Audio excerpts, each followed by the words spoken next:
Quran, Hadith and Islam Part 3. The idolization of Muhammad. Refusing to believe God in his repeated assertions that the Quran is complete, perfect, and shall be the only source of religious guidance, and following the conjecture known as Hadith and Sunnah constitutes deification of the Prophet Muhammad against his will.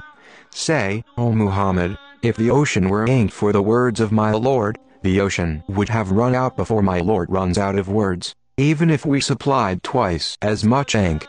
Say, O Muhammad, I am no more than a human being like you. It has been revealed to me that your God is one God. Thus, anyone who looks forward to meeting his Lord shall lead a righteous life, and never set up any idols beside his Lord. 109 and 110. These verses clearly inform us that God does not suffer from shortage of words, that he gave us all the words we need in this Quran, and that we should not seek the words of Muhammad, or anyone else, and that Muhammad is a man like other men, he should not be idolized. See end of verse. Quran. You shall not idolize Muhammad. There are only 2 verses in Quran that describe the Prophet Muhammad as no more than a human being like you. Is it coincidence that both verses forbid idolatry at the end of each verse? The first verse was shown previously, and here is the second verse. Say, O Muhammad, I am no more than a human being like you. It has been revealed to me that your God is one God. Therefore, you shall observe him alone, and ask his forgiveness, and woe to the idol worshippers. 41:6 The true believers believe their Lord in his statements that Quran is complete, perfect, fully detailed, and shall be the sole source of religious guidance. Only the idol worshippers will seek other than Quran. Following, Hadith and Sunnah is idolization of the Prophet Muhammad against his will. The abuse of Quran. God and his angels encourage the Prophet. O you who believe, you too shall encourage him, and support him completely. 33:56 This is by far the most abused verse in the whole Quran. Through satanic distortions, ignorance, and idol worship, this verse causes millions of Muslims to glorify the Prophet against his will, instead of glorifying God. People who sing the praises of this particular verse day and night are obviously ignorant of 2 important facts. 1. The word Nabi Prophet when referring to the Prophet Muhammad always refers to him when he was alive, not after his death. 2. In the same surah, and 13 verses ahead of this verse, we find that God and his angels do the same honoring for all the believers. God and his angels encourage the believers to take them out of darkness into the light. 33:43 The abuse of Quran. Verse 103 of Surah 9 further clarifies the meaning of the words Salu and Yusali. In this verse, we see that the Prophet is commanded to Yusali for the believers, just as they are asked to do for him in verse 56 of Surah 33. Take, O Muhammad, a portion of their money for charity, in order to purify them and sanctify them, and encourage them. Salih alayhim, for your encouragement is a consolation for them. God is hearer, omniscient. 9:103. Thus, the true meaning of this expression is encourage, and not praise day and night, as those who abuse the Quran have indicated. Summary. 1. God and his angels encourage the believers to take them out of darkness into the light. 33:43. 2. God and his angels encourage the Prophet during his life to keep him on the right path. 33:56. 3. The believers are asked to support the Prophet during his life. 33:56, and the Prophet is the same for the believers. 9:103. The abuse of Quran. In the Messenger of God, you have a good example for those who are seeking God and the last day, and commemorate God frequently. 33:21 Satan used this verse to claim a special status for the idolization of Muhammad, and to convince the people of the necessity of Sunnah, traditions of the Prophet. There is no doubt that the Prophet Muhammad is our best example, and his example is set by upholding Quran, and nothing but Quran. Obviously, Those who fell in Satan's trap are ignorant of the fact that Abraham is described in Quran in the same words, word for word.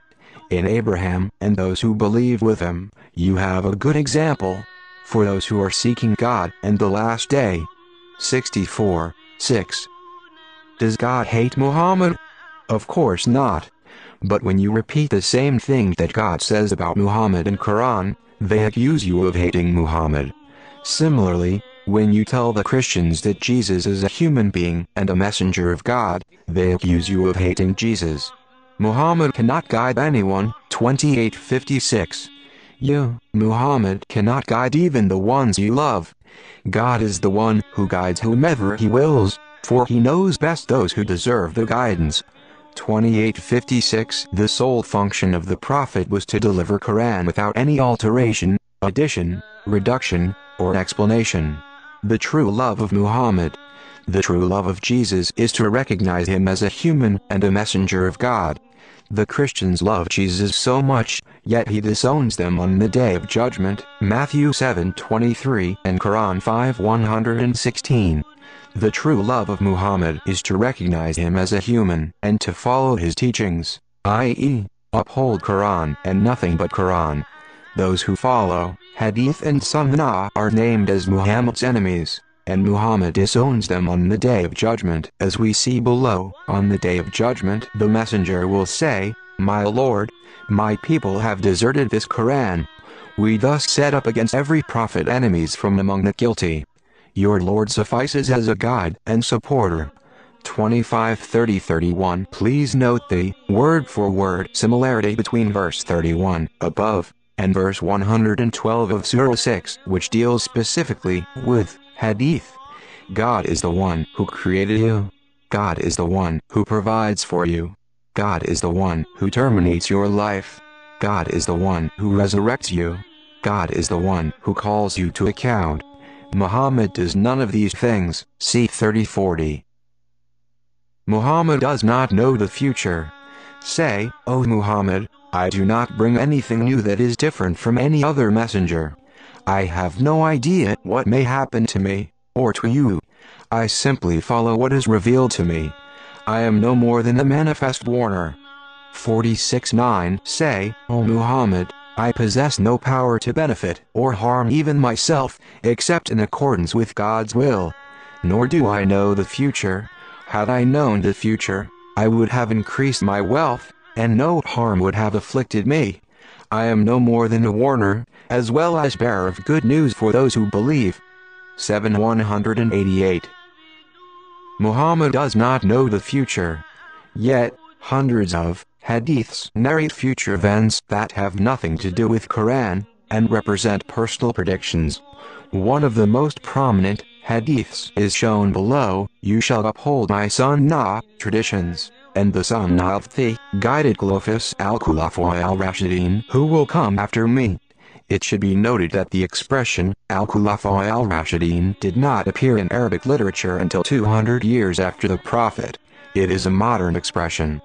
How did the Prophet know that there will be Khulafa who will succeed him, and how did he know that they will be called al-Khulafa al-Rashidin? The expression al-Khulafa al-Rashidin refers specifically to the four Khulafas Abu Bakr, Umar, Uthman, and Ali.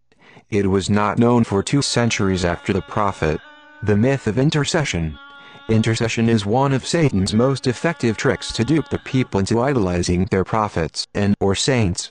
Although the Quran repeatedly states that there will be no intercession on the Day of Judgment, many Muslims were duped, through Hadith and Sunnah, into idolizing the Prophet Muhammad against his will, and inventing the concept of intercession. Shafawa, spend from our provisions to you before the day comes wherein there will be no trade, no nepotism, and no intercession. 254. The prophets simply follow the commandments of God. He knows their past and future. They cannot intercede except on behalf of those already saved by God. The prophets themselves worry about their own fate. 21:28.